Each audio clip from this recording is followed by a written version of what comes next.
Number 111 Akashvani Delhi पर या फिर विजिट करें mygov.in पर। तो याद रखें, रविवार 30 अप्रैल सुबह 11 बजे मन की बात।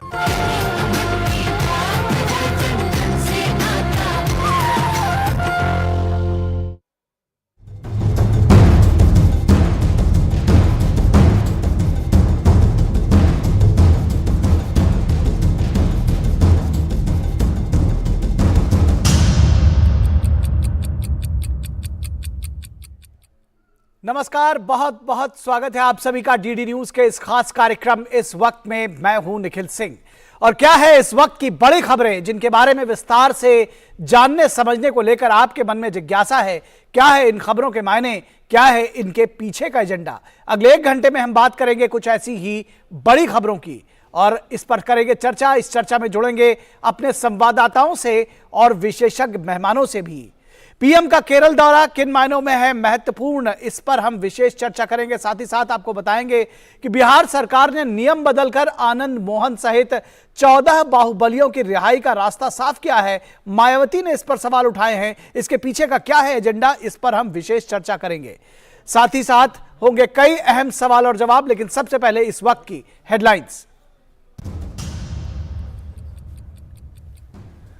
आज केरल को मिली पहली वंदे भारत एक्सप्रेस ट्रेन। प्रधानमंत्री नरेंद्र मोदी ने तिरुवनंतपुरम से दिखाई हरी झंडी। 3200 करोड़ रुपए की परियोजनाओं का किया शिलान्यास और लोकार्पण। कोच्चि वाटर मेट्रो राष्ट्र को समर्पित।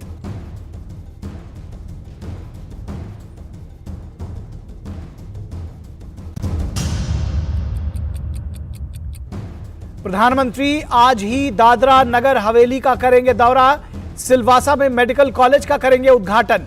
स्कूल, सड़क और पानी जैसी योजनाओं से जुड़ी 4850 करोड़ रुपए से अधिक की परियोजनाओं का होगा शिलान्यास और लोकार्पण।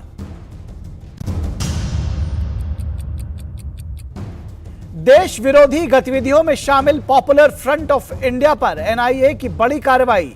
मध्य प्रदेश, उत्तर प्रदेश और बिहार सहित करीब 17 जगहों पर छापेमारी।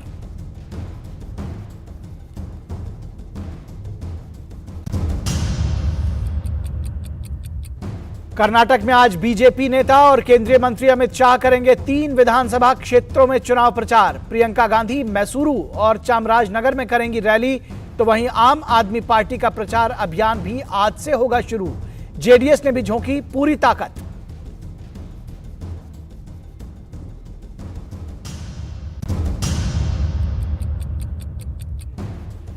बिहार सरकार ने जेल मैनुअल में संशोधन कर आनंद मोहन सहित 14 बाहुबलियों और अपराधियों की रिहाई का रास्ता किया साफ। मायावती ने पूछा सवाल। दलित अफसर की हत्या में शामिल लोगों को माफी देकर नीतीश कुमार कर रहे हैं किस इंसाफ की बात। विपक्षी एकता की मुहिम में इस फैसले को लेकर हो सकती है प्रतिक्रिया।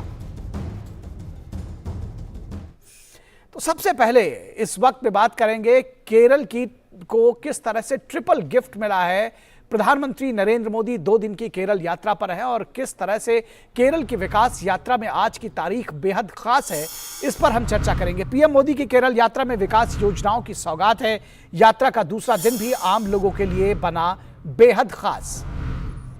पीएम मोदी ने तिरुवनंतपुरम और कासरगोड के बीच केरल की पहली वंदे भारत एक्सप्रेस को झंडी दिखाकर रवाना किया। डिंडीगुल पलानी पलक्कड़ खंड का रेल विद्युतीकरण किया गया है। प्रधानमंत्री ने इसे भी देश को समर्पित किया। आयोजन के दौरान प्रधानमंत्री ने विभिन्न रेल परियोजनाओं की आधारशिला रखी। तो आज न सिर्फ पहली वंदे भारत ट्रेन मिली है, बल्कि कई विभिन्न रेल परियोजनाएं भी मिली हैं केरल को। प्रधानमंत्री ने तिरुवनंतपुरम, कोझिकोड, वर्कला, शिवगिरी रेलवे स्टेशनों के पुनर्विकास कार्यक्रम की आधारशिला रखी। पीएम ने निमोन और कोचुवेली सहित तिरुवनंतपुरम क्षेत्र के व्यापक विकास और तिरुवनंतपुरम शोरानूर खंड की सेक्शनल गति में वृद्धि की परियोजनाओं की आधारशिला रखी।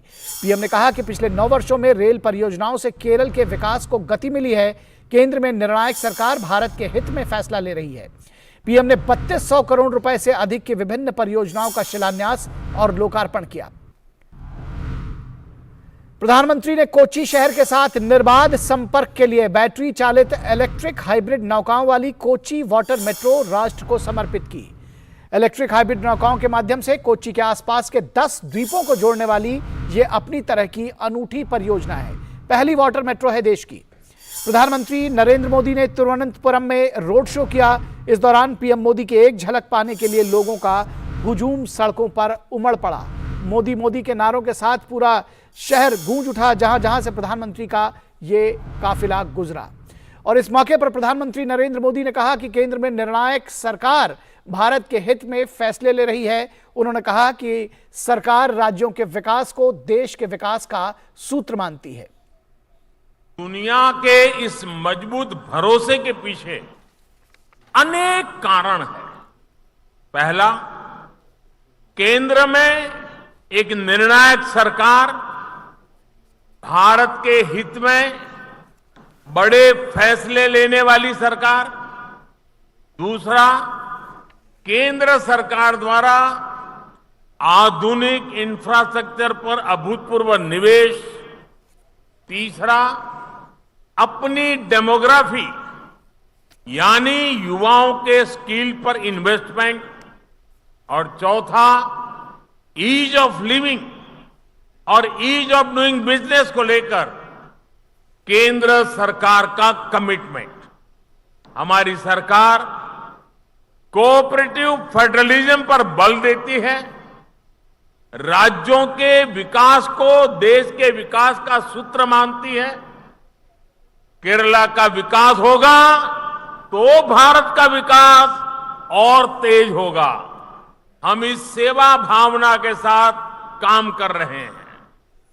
और इसके अलावा पीएम ने कहा कि पिछले 9 वर्षों में रेल परियोजनाओं से केरल के विकास को गति मिली है। पिछले 9 वर्षों में केरला में गेज परिवर्तन, डबलीकरण और इलेक्ट्रिफिकेशन के अनेक प्रोजेक्ट पूरे हुए हैं। आज भी तिरुवनंतपुरम सहित केरला के 3 स्टेशनों को आधुनिक बनाने का काम शुरू हुआ है। ये स्टेशन सिर्फ रेलवे स्टेशन ही नहीं है, बल्कि मल्टी मॉडल ट्रांसपोर्ट हब बनेंगे। वंदे भारत एक्सप्रेस जैसी आधुनिक ट्रेन भी एस्पिरेशनल इंडिया की पहचान है। आज हम ये सेमी हाई स्पीड ट्रेन इसलिए चला पा रहे हैं क्योंकि भारत का रेल नेटवर्क तेजी से बदल रहा है, अधिक स्पीड के लिए तैयार हो रहा है। और इस पूरी खबर पर बातचीत करने के लिए हमारे साथ हमारे संवाददाता अभिषेक सिंह जुड़ रहे हैं तिरुवनंतपुरम से। अभिषेक, किस तरह से देखते हैं आज का दिन केरल के लिए कितना महत्वपूर्ण है और किस तरह से जो ये परियोजनाएं हैं, पंक्ति में खड़े आखिरी आदमी को इससे लाभ होने जा रहा है? आज की जो ये परियोजनाएं प्रधानमंत्री ने शिलान्यास किया है, जिनकी आधारशिला रखी है। बिल्कुल निखिल, देखिए अभी तक 15 वंदे भारत की शुरुआत हो चुकी थी। देश के पहले 15 फरवरी 2019 में प्रधानमंत्री ने पहली बार फ्लैग ऑफ किया था वंदे भारत मेक इंडिया के तहत। और ये 16वीं ट्रेन है, 16वीं रैक कहेंगे अब इसे वंदे भारत की।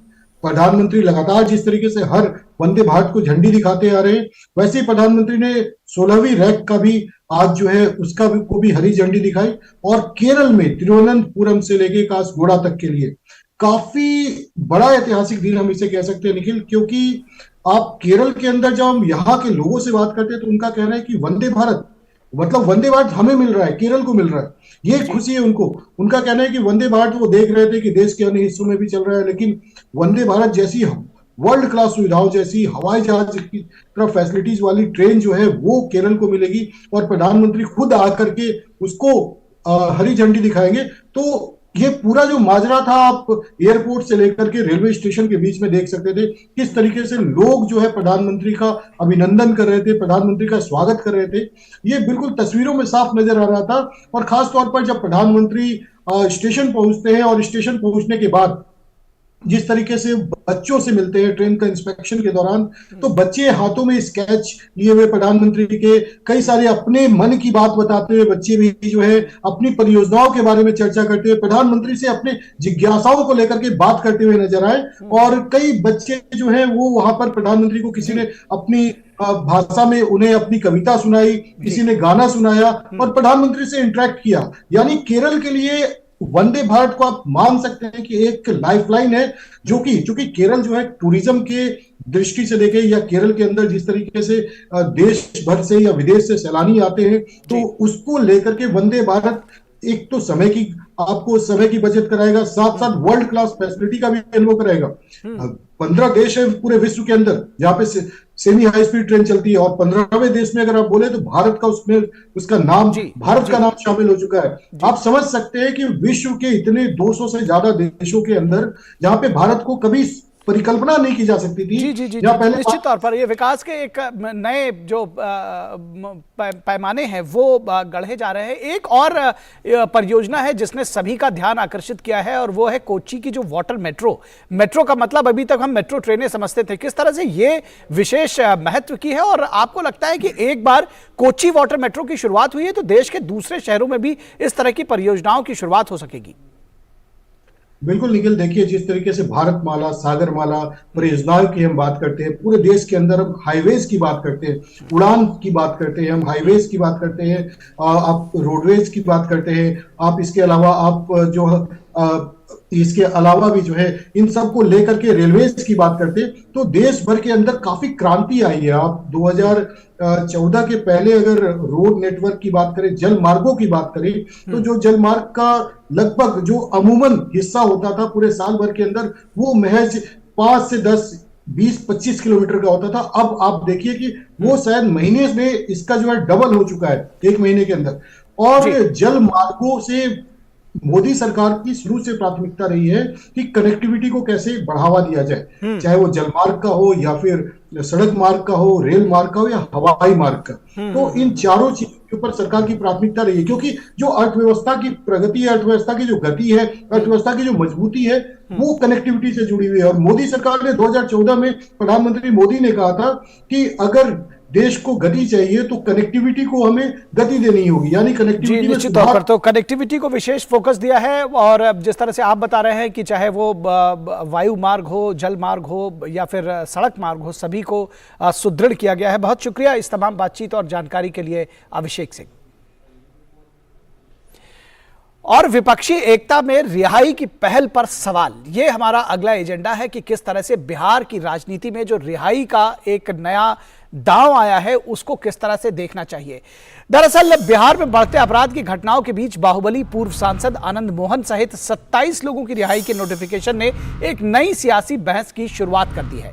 बिहार के मुख्यमंत्री और जनता दल यूनाइटेड के नेता नीतीश कुमार इन दिनों मिशन 2024 के सूत्रधार बने हैं और उसके लिए वो लगातार दिल्ली के चक्कर लगा रहे हैं, तमाम पार्टियों के नेताओं से मिल रहे हैं विपक्ष के। नीतीश इन दिनों दिल्ली के टास्क को लेकर विपक्षी नेताओं से मिल रहे हैं, एक के बाद एक तमाम नेताओं से उनकी जो है वो मीटिंग्स रह रही हैं। इस बीच बसपा सुप्रीमो मायावती ने नीतीश कुमार की जातिवादी राजनीति पर कड़ा प्रहार किया है। उनका कहना है कि ये जो राजनीति है ये जातिवादी है।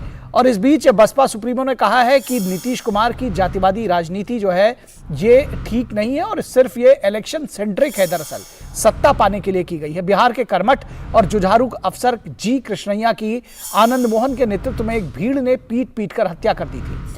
14 साल जेल काट चुके उन अपराधियों को नीतीश कुमार ने रिहा करने का आदेश दिया है और इसके लिए नियमों में परिवर्तन की इजाजत दे दी है।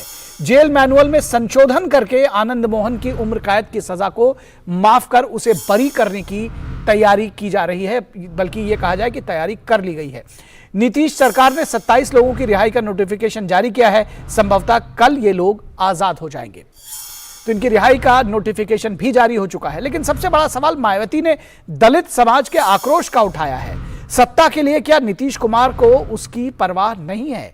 लेकिन उससे बड़ा सवाल यह है कि जातिवादी राजनीति को पुख्ता करने के लिए नीतीश कुमार ने बाहुबलियों का सहारा लिया है। यह भी एक बड़ा सवाल है। सवाल यह भी है कि गुजरात दंगे के 22 आरोपियों को रिहा करने का जब स्थानीय कोर्ट ने आदेश दिया था तब यह मीडिया में बड़ी सुर्खियां बनी थी, बड़ी खबर बनी थी। कुछ लोगों ने सुप्रीम कोर्ट का दरवाजा खटखटाया था, लेकिन बिहार सरकार के नोटिफिकेशन पर ऐसे लोग अब चुप्पी साधे हुए हैं। ये सवाल उठता है कि ऐसे लोग क्यों चुप हैं। इससे बड़ा सवाल, 20 साल की सजा काट चुके अपराधी अगर अच्छे बर्ताव के कारण रिहा हुआ तो सियासत उसे अलग चश्मे से देखती है, उसके लिए अलग सियासत है। लेकिन पूर्व प्रधानमंत्री राजीव गांधी के हत्यारों की रिहाई पर भी कांग्रेस पार्टी चुप्पी साध लेती है। तो इस तरह के सवाल जरूर पूछे जाएंगे। विपक्षी एकता की कौन सी मजबूरी है जिसमें डीएमके हत्यारों को सम्मानित करती है और कांग्रेस खामोश रहती है, चुप्पी साधे रहती है। सवाल यह कि क्या जेडीयू और आरजेडी एक दलित अफसर की हत्या पर असंवेदनशील है और क्या पार्टियां सत्ता के लिए जातीय गठजोड़ बना रही हैं? यह भी एक बड़ा सवाल है जो पूछा जाएगा। तो बिहार की नीतीश सरकार द्वारा जब आंध्र प्रदेश में, अब तेलंगाना जिसको कहते हैं, महबूब नगर के रहने वाले गरीब दलित समाज से आईएएस बने बेहद ईमानदार जी कृष्णैया की निर्दयता से हत्या की गई थी। इसके लिए मायावती ने ट्वीट किया है, क्या कुछ कहा है कि बिहार की नीतीश सरकार द्वारा आंध्र प्रदेश, जो कि अब तेलंगाना है, महबूब नगर के रहने वाले जी कृष्णैया जो कि आईएएस बने बेहद ईमानदार जी कृष्णैया की निर्दयता से की गई हत्या मामले में आनंद मोहन को नियम बदलकर रिहा करने की तैयारी देश भर में दलित विरोधी नेगेटिव कारणों से चर्चा में है। मायावती का ट्वीट है कि दलित विरोधी है और नेगेटिव कारणों से ये चर्चा में है।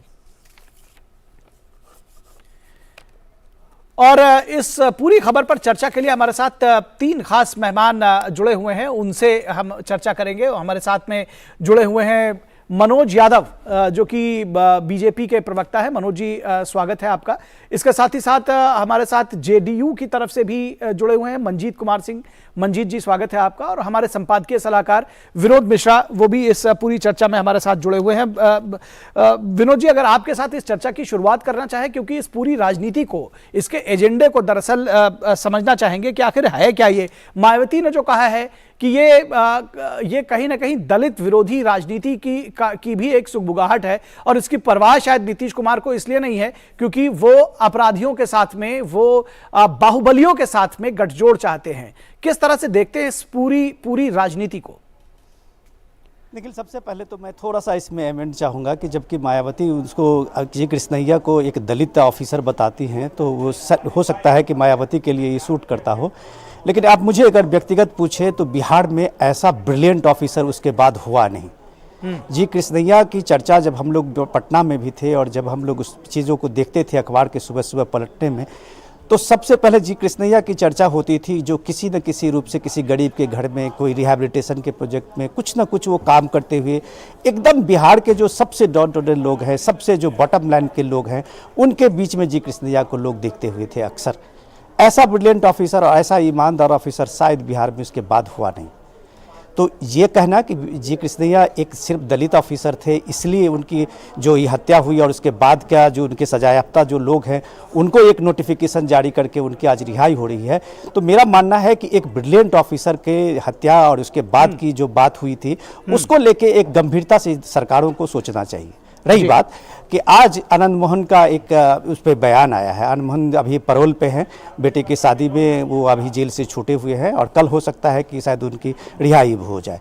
तो आनंद मोहन कहते हैं कि जो लोग अभी इन घटनाओं को 1994 की यह घटना है जिसमें जी कृष्णैया को जब वो पटना से गुजर रहे थे और वो रास्ते में उनको वहाँ जो भीड़ पे लोगों ने जमा रखा था, रोड ट्रैफिक जाम कर रखा था मुजफ्फरपुर के पास में, तो उनकी पीट के भीड़ ने हत्या कर दी थी। आनंद मोहन उसकी अगुवाई कर रहे थे।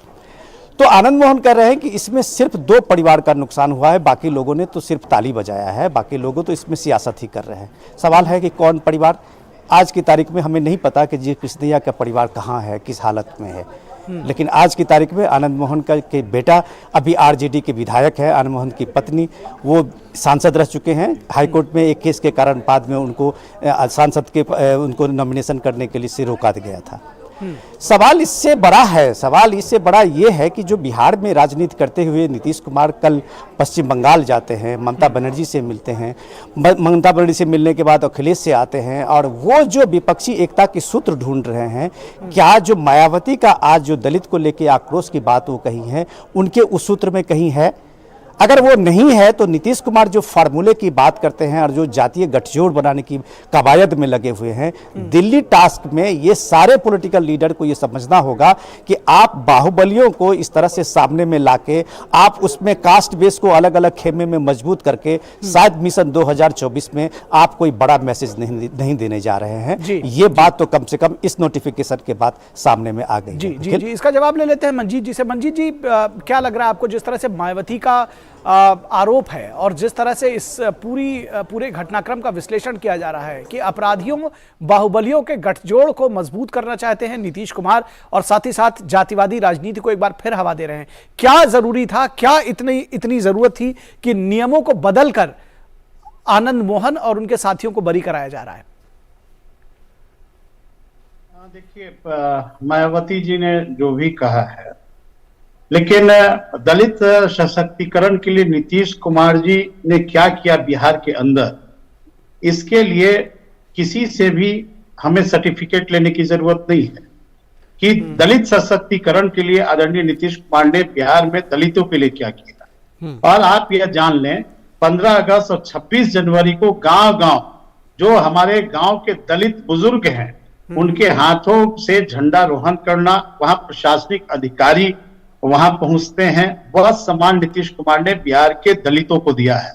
पंचायती राज व्यवस्था में वार्ड से लेकर चेयरमैन तक अधिकार दरअसल सवाल ये नहीं है, सवाल ये नहीं है मंजीत जी, सवाल ये है कि आखिर क्या मजबूरी है कि आनंद मोहन जी को ये सारा जेल मैनुअल में परिवर्तन करके नियमों को बदलकर उनको बाहर निकाला जा रहा है। मायावती को सूट करता होगा कि वो दलित अधिकारी हैं, लेकिन एक आईएएस ऑफिसर थे जिनकी हत्या की गई और नियमों को बदलकर, ताक पर रखकर तो नहीं कहूंगा, लेकिन नियमों को बदल करके उनको बाहर निकाला जा रहा है। ऐसी क्या मजबूरी है?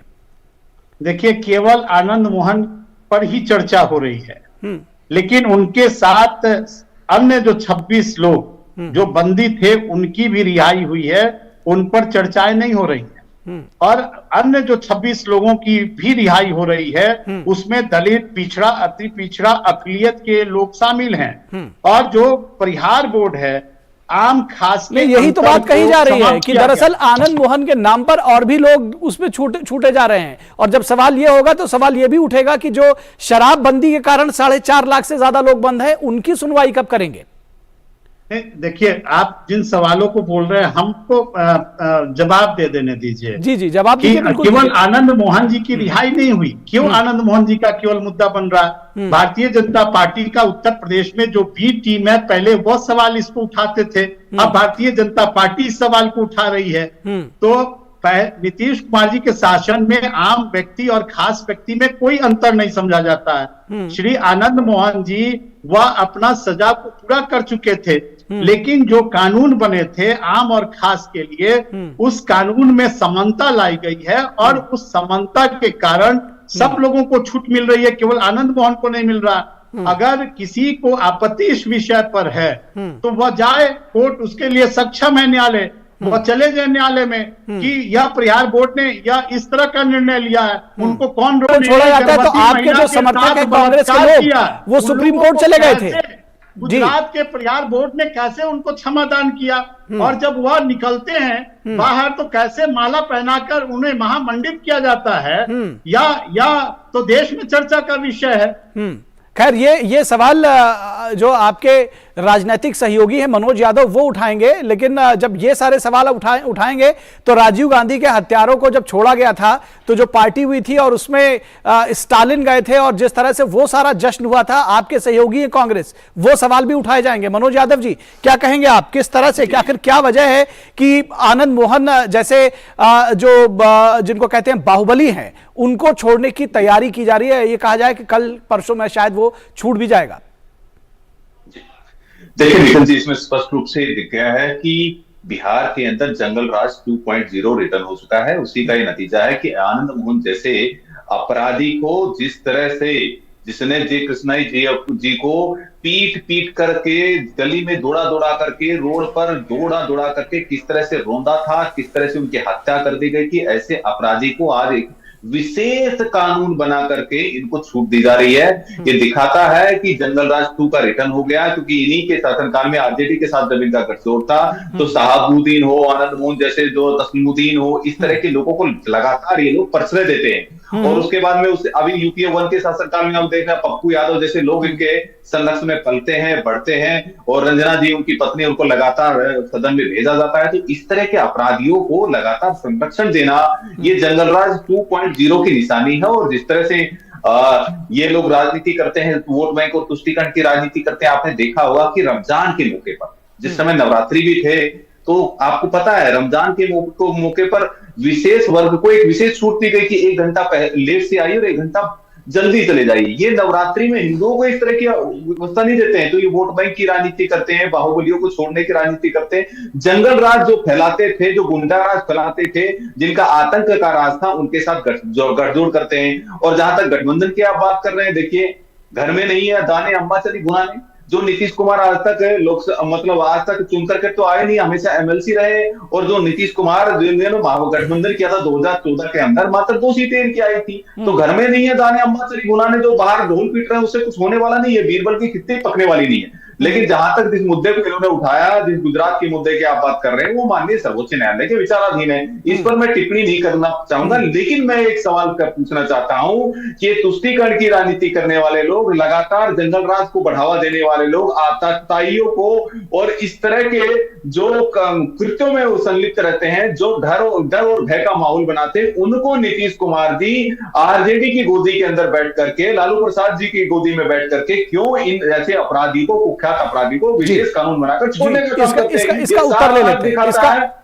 साफ दिखाता है कि जंगल राज 2.0 इनका रिटर्न हो चुका है और नीतीश कुमार जी विफल हो गए हैं, और इनका दिवालियापन भी साफ साफ दिख रहा है। नीतीश कुमार जी का दिवालियापन दिख रहा है। ठीक है, जवाब ले लेते हैं मंजीत जी से। मंजीत जी, तुष्टीकरण की राजनीति तो भारतीय जनता पार्टी कर रही है, और गुजरात के मामले में अब यह सुप्रीम कोर्ट का हवाला दे रहे हैं।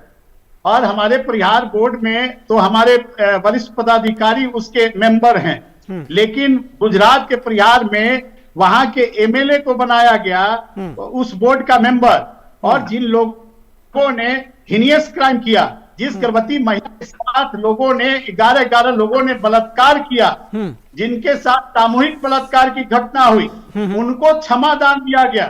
और वह जब जेल से बाहर निकलते हैं, तो क्षमादान वही तो आप भी कर रहे हैं, के नेता वही तो आप भी कर रहे हैं। यही तो सवाल असल में दरअसल उठा है। असल में दिक्कत क्या है मंजीत जी, कि आप सवाल का जवाब नहीं देते, आप दूसरी तरफ चले जाते हैं। मैं आपको इसीलिए मैं सुन रहा हूं। मंजीत जी सुन लीजिए, मंजीत जी सुप्रीम कोर्ट ने उत्तर प्रदेश के मामले, अरे मंजीत जी सुन लीजिए, एक मिनट। मनोज जी आप भी शांत रहिए। मंजीत जी मेरी बात सुन लीजिए। मंजीत जी, अरे एक पक्षी ऐसे बोलता, जब नीतीश कुमार के साथ भाई आप इसको देखिए, आप इसको एजेंडा चलाने का प्लेटफॉर्म मत बनाइए। जो सवाल पूछा गया है उसका जवाब दीजिए। मंजीत जी इस तरह से वन वे ट्रैफिक मत बनाइए। मंजीत जी देखिए भाई, ऐसा है ना, फिर मुझे ऑडियो आउट कराना पड़ेगा। ये क्या बात हुई मंजीत जी, आप इसको वन वे ट्रैफिक मत बनाइए। 1 minute Manoj Yadav ji, 1 minute Manoj ji 1 minute. आपसे जो पूछा गया सवाल मंजीत जी, आप उसका जवाब दीजिए। आपसे पूछा जाता है कुछ और आप जवाब कुछ और देते हैं। आपसे ये पूछा गया, ये सवाल तो आपसे पूछा जा रहा है कि आपने आखिर कौन सी ऐसी मजबूरी थी जिसकी वजह से उनको छोड़ा। आखिर क्या मजबूरी है कि वो 4.5 लाख लोगों ने क्या अपराध किया है जिनके लिए कोई कार्रवाई सरकार नहीं कर रही है? शराबबंदी के मामले आपने उनको बंद कर रखा है, इसका जवाब दीजिए ना। शराबबंदी के मामले में अगर कोई दोषी है तो उस पर कार्रवाई होगी। एक व्यक्ति के ऊपर भी कार्रवाई नहीं हुई है, एक व्यक्ति भी, not even single is convicted. लोगों को जो तस्कर थे, जो भाजपा शासित राज्य के तस्कर हैं, उनको हमारी सरकार ने गिरफ्तार किया है। अरे साहब तो ठीक है, एक भी व्यक्ति को कन्विक्ट तो करते, यही सवाल है, आप जवाब नहीं दे रहे। दरअसल कारोबारी हैं, उनको गिरफ्तार किया जा रहा है। इसी के लिए तो भारतीय जनता पार्टी बेचैन है। हम लोग तो 5 लाख लोग पर हमने उन पर कार्रवाई की है, हमको जेल के सलाखों अरे में अरे भेजा है। अरे वही तो सवाल पूछा जा रहा है कि वो दलित गरीब बेचारे वो ही तो जेल में बंद हैं, एक भी व्यक्ति कन्विक्ट नहीं हुआ है। जिन माफियाओं की आप बात कर रहे हैं 4.5 लाख लोग बंद हैं, एक भी व्यक्ति कन्विक्ट नहीं हुआ है। मनोज जी जल्दी से आप अपनी बात कहिए, फिर मुझे विनोद मिश्रा के पास जाना है। मंजीत जी अब आप शांत रहिए। मंजीत जी आपने अपनी बारी में अपना कह दिया। 11 लोगों की फांसी की सजा हुई, अरे चलिए, आजीवन कारावास हुआ। अरे हम जो सवाल पूछ रहे हैं उसका जवाब आप दे नहीं रहे हैं, जो सवाल पूछे उसका जवाब दे नहीं रहे। मनोज यादव जी आप अपनी बात कहिए,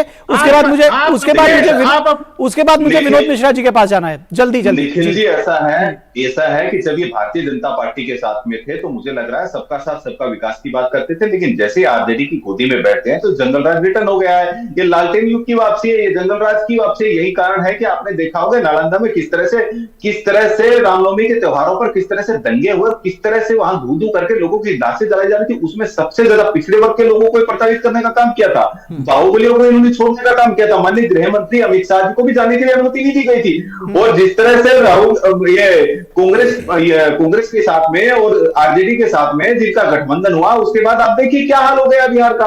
ये बोल रहे हैं हमने विकास किया, किसके विकास की बात कर रहे हैं? अरे आप लोग तो लालटेन युग की तरफ जा रहे हैं। इसी का कारण नतीजा है कि लगातार कानून व्यवस्था में विफल हो रहे हैं। और नीतीश कुमार है कि देखिए अपराधियों को छोड़ा जा रहा है, तो ये क्या है? साफ दिखाता है कि बिहार सरकार का दिवालियापन है ये। जी मैं आता हूं आपके पास वापस मंजीत जी। इससे पहले इसका जवाब लूं, विनोद मिश्रा जी के पास आता हूं। विनोद मिश्रा जी, आपको लगता है कि ये एक कहीं ना कहीं ट्रेंड सेट हो रहा है कि जो लोग सत्ता में आएंगे वो इसी तरह से मेरा अपराधी तुम्हारा अपराधी, मेरा अपराधी, तो उसको सजा बदलकर जेल मैनुअल में परिवर्तन करके उसको छोड़ दिया जाएगा? निखिल, पहले मैं मंजीत जी का जवाब दूं, जो हमारी रिपोर्ट के बाद जो है इस चर्चा को लेके कहीं और जाना चाहते हैं। हम इस चर्चा के लिए उन्हें इनवाइट किया है और मुझे लगता है कि वो काफ़ी सूझबूझ रखने वाले प्रवक्ता हैं, इस चीज़ का वो जवाब दें आपके सवाल का। लेकिन उससे पहले मैं आज आनंद मोहन का जो उन्होंने अभी पैरोल पे हैं और उन्होंने जो आज मीडिया में बयान दिया है, तो वो नीतीश कुमार को जेपी बताते हैं, वो नीतीश कुमार को लोहिया बता रहे हैं।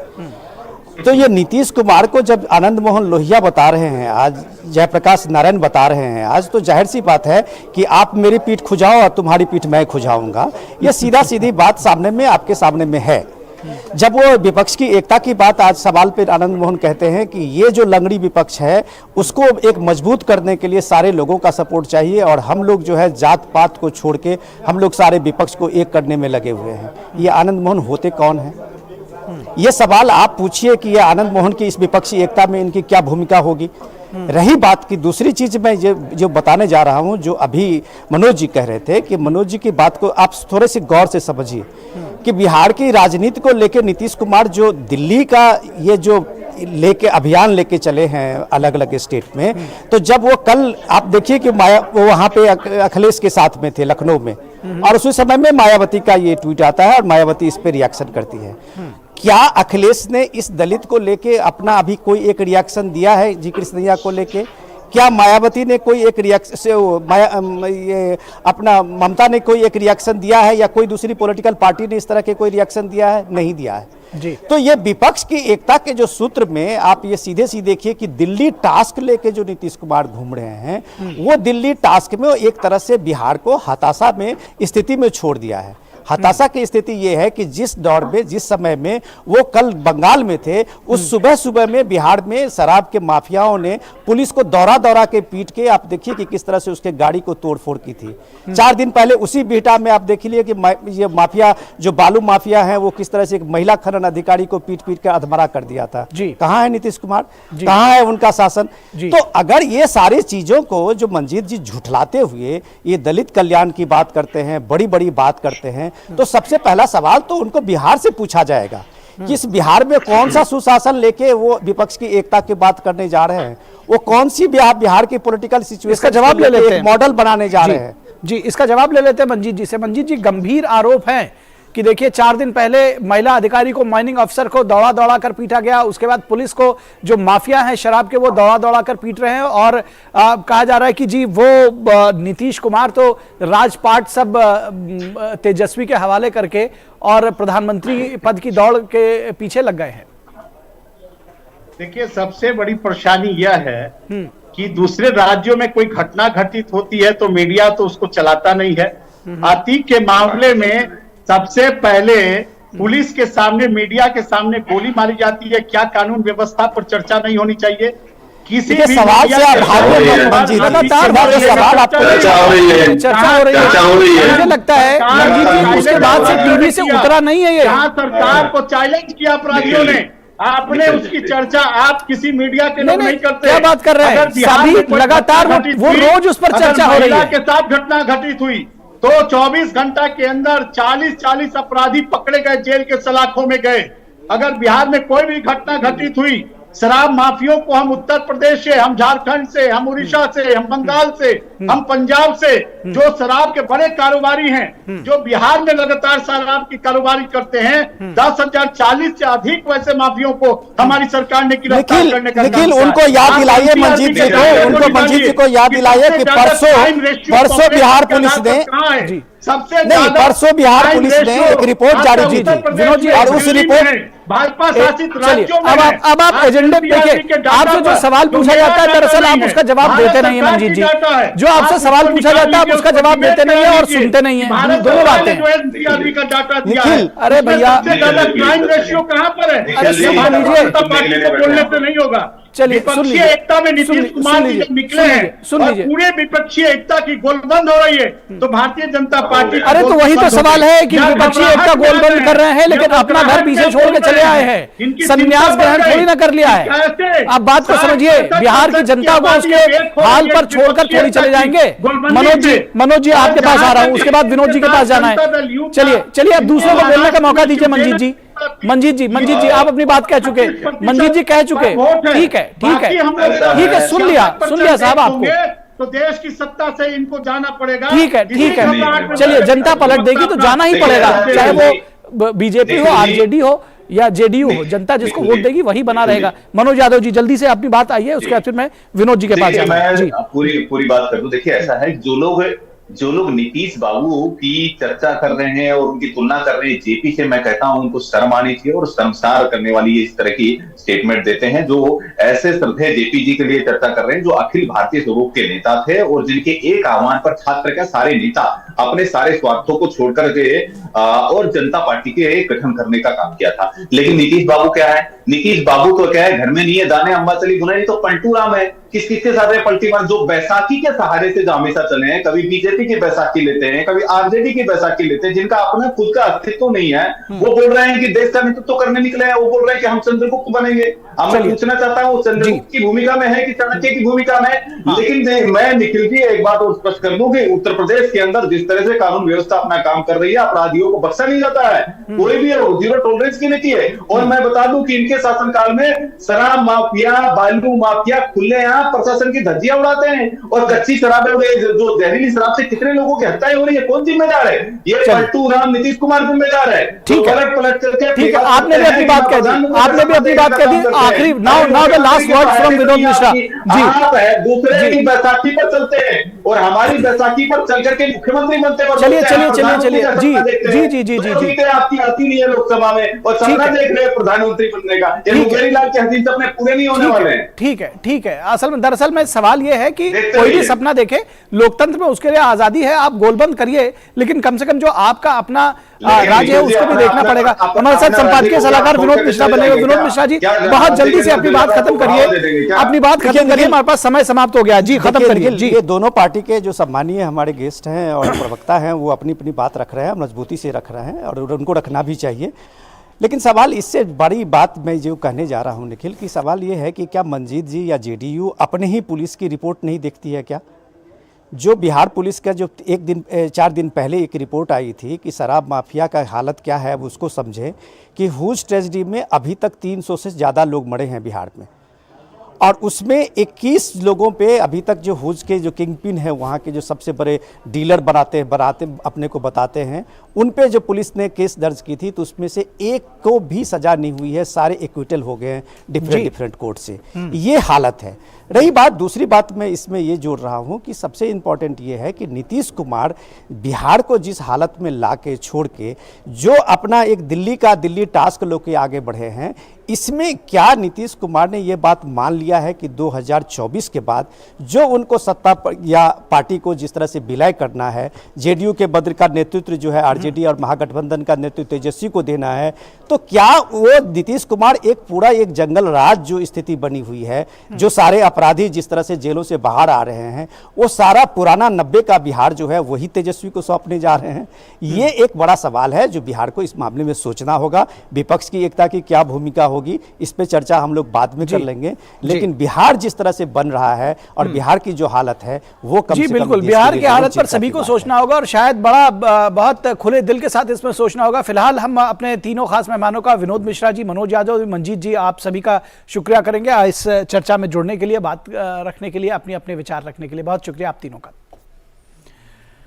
और अब आगे बात कर लेते हैं अभिषेक बनर्जी की टीएमसी। क्या अभिषेक बनर्जी की टीएमसी हो गई? क्या ममता बनर्जी अभिषेक बनर्जी को अब टीएमसी का मुखिया बनाना चाह रही है? क्या अब उत्तराधिकार अब अभिषेक के हाथ आ जाएगा? टीएमसी के महासचिव और ममता बनर्जी के भतीजे अभिषेक बनर्जी आज से 2 महीने के लिए जन सहयोग यात्रा पर निकले हैं।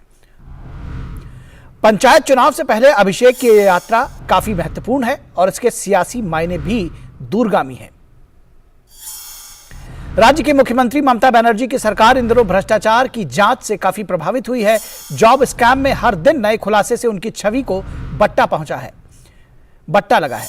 उधर मिशन 2024 के लिए सक्रिय ममता बनर्जी ने राज्य में पार्टी की जिम्मेदारी अपने भतीजे अभिषेक पर छोड़ दी है। जाहिर है इस यात्रा में कार्यकर्ताओं से सीधा संवाद करेंगे अभिषेक। 3500 किलोमीटर की इस यात्रा को भले ही जनसंवाद का नाम दिया गया है, लेकिन वे स्थानीय चुनाव में उम्मीदवारों के नाम भी तय करेंगे। अभिषेक लगभग हर जिले में रैली को संबोधित करेंगे, लेकिन ममता बनर्जी इससे दूर रहेंगी। जाहिर है उन्होंने हैंडओवर का संदेश लगभग दे दिया है। राष्ट्रीय राजनीति में कदम रख रहे नीतीश और केसीआर की भी यही स्थिति है, जो अपना उत्तराधिकारी लोगों के सामने ला रहे हैं।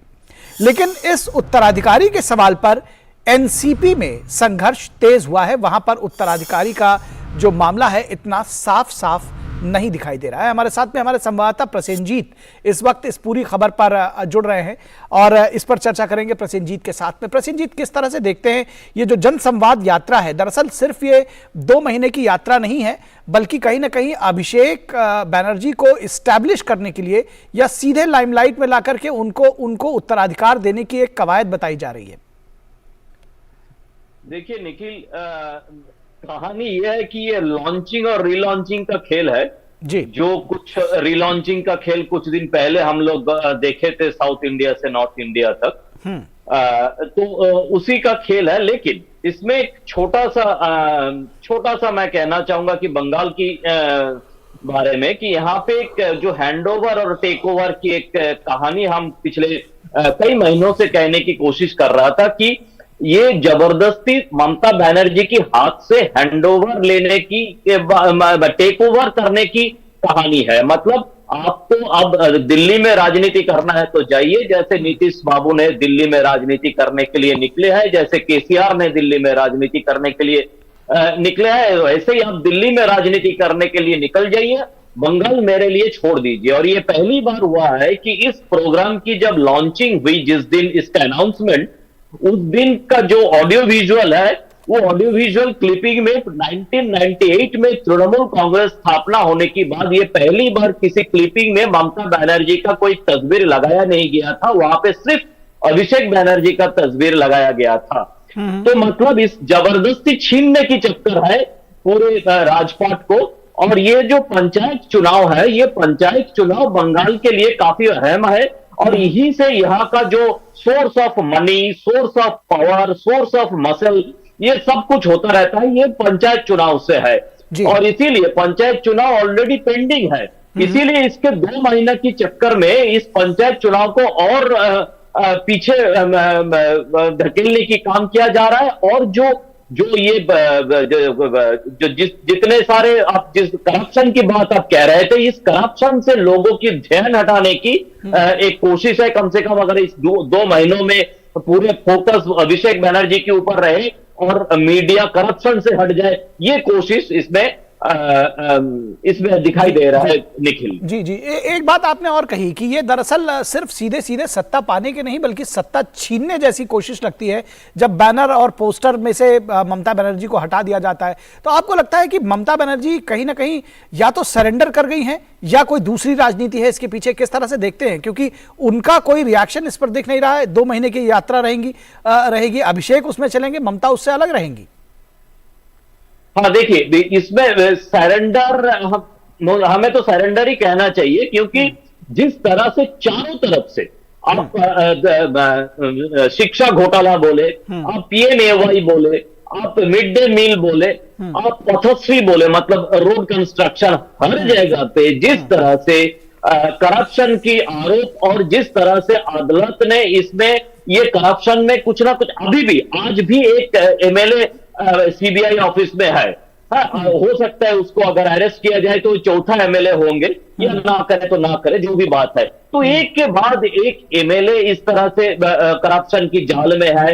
और ये सारे करप्शन की जो, देखिए मेरा कहना यह है, लोगों का भी कहना यह है कि हम अभिषेक बनर्जी को कभी कभी लोग कहते हैं कि सारे के सारे फसाद की जड़ अभिषेक बनर्जी है, लेकिन तृणमूल कांग्रेस इस जैसे पार्टी, चाहे वो ऐसे वन मैन पार्टी जिसको कहते हैं या वन वुमन पार्टी, इसमें जो चेयरपर्सन है उनकी जानकारी के अलावा कुछ होता ही नहीं है। तो मतलब जो कुछ भी हुआ है, चाहे वो कोयला घोटाला हो, चाहे वो गो तस्करी हो, चाहे वो पीएमएवाई हो, सारे की सारे चीजों में ममता को कुछ पता नहीं है, ऐसा हो ही नहीं सकता। इसीलिए ममता और ममता बनर्जी का जो परिवार है, इसको बचाने के लिए ममता बनर्जी के सामने सरेंडर करने के अलावा कोई रास्ता नहीं है।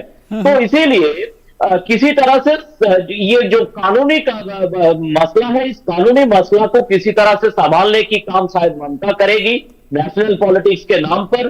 और बंगाल की जो भूमिगत राजनीति है, इसको छीनने, इसी मौके पर इसको छीनने की काम में लगे हुए हैं अभिषेक बनर्जी।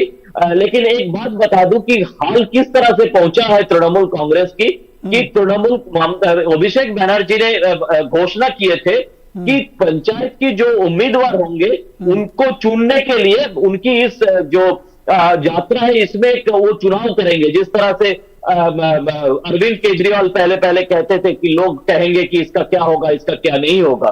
तो जो एक बैलेट बॉक्स रखा गया था वहां पे कि लोग, गांव के लोग किसको लोकल एरिया में अपना चुनिंदा ये पसंद करेंगे उम्मीदवार, तो उसमें भी आज लूट हो गया। थोड़ी देर पहले हुआ, मैं हो सके तो उसका फुटेज आप लोगों को भेजेंगे। तो इसमें किसी भी चुनाव में यहाँ पे बहुत लूट होता है। तृणमूल कांग्रेस की अपना उम्मीदवार चुनने की जो इंटरनल चुनाव है, उसमें भी जो बैलेट बॉक्स है वो छीन गया है और लोगों में मारपीट हो गया है। तो ये स्थिति है बंगाल में। इस स्थिति से लोगों का जो ध्यान हटाने का, अभिषेक बनर्जी को अगर आगे जाके पार्टी चलाना है तो ध्यान हटाने का जरूरत है। तो इसीलिए उन्होंने एक 2 महीना का चक्कर चलाया, जिसमें चुनाव भी पीछे हो जाएगा। लेकिन मुझे पता नहीं कि बरसात में, जुलाई अगस्त में कैसे चुनाव होगा, क्योंकि बरसात में गांव में चुनाव होता नहीं है निखिल। जी जी, निश्चित तौर पर। तो उसके पीछे बहुत सारी चीजें हैं, बहुत सारी बातें हैं जिस पर एक बार फिर कभी दोबारा चर्चा करेंगे। किस तरह से कैडर्स में स्वीकार्यता है या नहीं, किस तरह से ममता बनर्जी के मन में क्या है, क्या भतीजे के हाथों वो मजबूर हैं क्योंकि उत्तराधिकार उनको किसी न किसी को देना है। बहुत सारे सवाल हैं जिस पर फिर कभी विस्तार से चर्चा करेंगे। फिलहाल आज इस बातचीत के लिए बहुत शुक्रिया, इस पूरी सियासत को सामने लेकर आने के लिए, इस एजेंडा के पीछे की बात करने के लिए, हमारे साथ जुड़ने के लिए। और अब बात करेंगे, मन की बात प्रेरणा का नियमित स्रोत बना है। किस तरह से मन की बात जन जन की बात बनी है। 100 एपिसोड पूरे होने जा रहे हैं इस सप्ताह इतवार को। 3 अक्टूबर 2014 को शुरू हुआ मासिक रेडियो कार्यक्रम मन की बात इस रविवार को अपने 100 एपिसोड पूरे करेगा। इस मौके पर नई दिल्ली के विज्ञान भवन में एक विशेष कॉन्क्लेव का आयोजन, जिसकी अध्यक्षता उपराष्ट्रपति जगदीप धनखड़ करेंगे। 26 अप्रैल को होने वाले कार्यक्रम में केंद्रीय गृह मंत्री अमित शाह और अन्य गणमान्य शख्सियतें भी शामिल होंगी, जिसमें कुछ फिल्मी सितारों के भी जुड़ने की उम्मीद जताई जा रही है, जिसके बारे में बताया गया है कॉन्क्लेव का विशेष आकर्षण वो 100 विशेष मेहमान होंगे जिनके उत्कृष्ट योगदान के बारे में पीएम मोदी ने मन की बात में जिक्र किया है। जमीन से जुड़े ये वो आम लोग हैं जो देश में सकारात्मक परिवर्तन लाने का विशेष प्रयास कर रहे हैं। इन आम लोगों ने खास कहानियां गढ़ी हैं।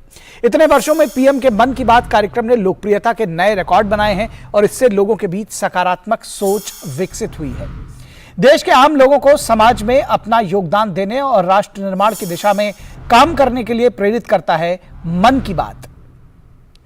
आईआईएम रोहतक ने मन की बात को लेकर एक अध्ययन किया जिसमें रोचक जानकारियां सामने आई हैं और इन जानकारियों को हम आपके साथ साझा करते हैं कि अध्ययन से पता चला है कि देश के 100 करोड़ लोग आकाशवाणी के मन की बात कार्यक्रम को सुन चुके हैं, जबकि 96% लोग इसके बारे में अच्छी तरीके से जानते हैं।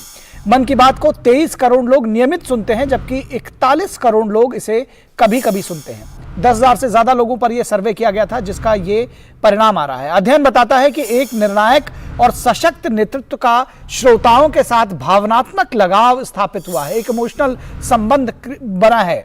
कार्यक्रम के जरिए सरकारी योजनाओं के बारे में जागरूकता बढ़ी है। 73% लोगों ने कहा कि इससे उनकी सकारात्मक सोच बढ़ी है। प्रधानमंत्री द्वारा दी गई जानकारियों और उनकी सहानुभूतिपूर्ण व हमदर्दी दृष्टिकोण को भी पसंद किया जाता है। कार्यक्रम न सिर्फ लोकप्रिय है बल्कि काफी प्रभावशाली भी है। लोगों ने अपने अनुभव के बारे में बताया कि देश का विकास सही दिशा में आगे बढ़ रहा है। 58% श्रोताओं ने कहा कि इसे सुनने से जीवन स्तर में सुधार आया, जबकि 59% ने इसके जरिए सरकार पर भरोसा बढ़ने का दावा किया है। 63% श्रोताओं ने सरकार के प्रति सोच के सकारात्मक होने, जबकि 60% ने राष्ट्र निर्माण के लिए काम करने की प्रेरणा मिलने का दावा किया है। तो इस कार्यक्रम के जरिए पीएम मोदी देश के हर वर्ग तक अपनी बात सरल और सहज अंदाज में पहुंचाते हैं। लोगों के विचार भी कार्यक्रम में शामिल किए जाते हैं। हल्के फुल्के अंदाज में बातचीत के इस कार्यक्रम में लोग बेहद चाव से इसको सुनते हैं। रेडियो को भुला चुके लोग भी दोबारा रेडियो से जुड़े हैं। मन की बात के 100 एपिसोड के पूरे होने पर 100 रुपए का एक सिक्का भी जारी किया जाएगा। यह विशेष सिक्का होगा। तो मन की बात कार्यक्रम 22 भाषाओं और 29 बोलियों में प्रसारित किया जाता है। इसमें कुछ विदेशी भाषाओं में भी इसको प्रसारित किया जाता है। तो कुल मिलाकर एक बेहद विशेष कार्यक्रम रहा है और इसके 100 एपिसोड पूरे होने वाले हैं। जैसा कि हमने बताया कि तमाम सारे लोग 23 करोड़ लोग इसको नियमित पूरे चाव के साथ सुनते हैं। प्रसार भारती के सीईओ गौरव द्विवेदी का कहना है कि मन की बात कार्यक्रम से लोगों में राष्ट्र के प्रति समर्पण की भावना को बल मिला है। युवाओं के इश्यूज़ हैं, हमारी प्रकृति और संरक्षण से संबंधित विषय हैं, हमारी जो सेनाएं हैं उनके संबंध में जो इश्यूज़ हैं और भारत की जो वैज्ञानिक उपलब्धियां हैं उनके बारे में लोग जानना चाहते हैं, सुनना पसंद करते हैं। और इस कार्यक्रम के माध्यम से राष्ट्र के प्रति जो लोगों का प्रेम है, राष्ट्र के प्रति जो समर्पण है, उस भावना को भी बल मिला है। और आईआईएम रोहतक के निदेशक धीरज पी शर्मा का कहना है कि इस सर्वे से यह निष्कर्ष निकलता है कि करीब 96% लोग मन की बात के बारे में जानकारी रखते हैं।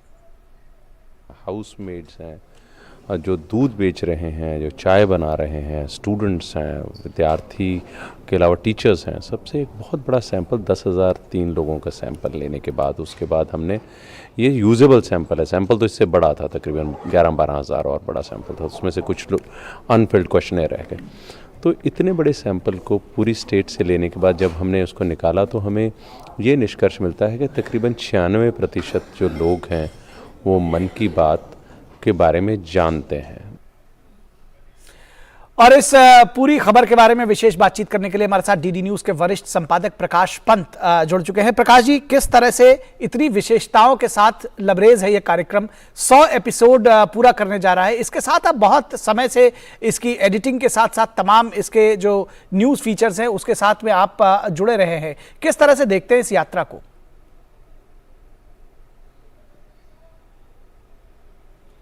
निखिल, ये मैं सबसे पहले बताऊं जी कि ये जैसे आपके सर्वे ने भी बताया कि ये जन जन की बात बन गया है। ये केवल प्रधानमंत्री के मन की ही बात नहीं रही है, ये जन जन की मन की बात है और ये भारत की बात है।